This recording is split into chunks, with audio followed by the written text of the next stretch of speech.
দেখুন আজকে একটা নতুন অঙ্কের নিয়ম শেখাবো। নৌকা এবং তার স্রোত।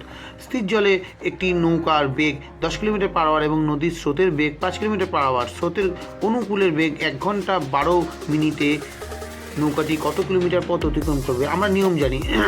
নৌকার স্রোত বোট প্লাস স্রোত, তাহলে বোট আছে 10 কিলোমিটার এবং স্রোত আছে 5 কিলোমিটার, সমান সমান 15 কিলোমিটার। তাহলে বি প্লাস এস যায় 15 কিলোমিটার। অ্যাকচুয়ালি 15 কিলোমিটার যায়, 15 কিলোমিটার পার আওয়ার যায়।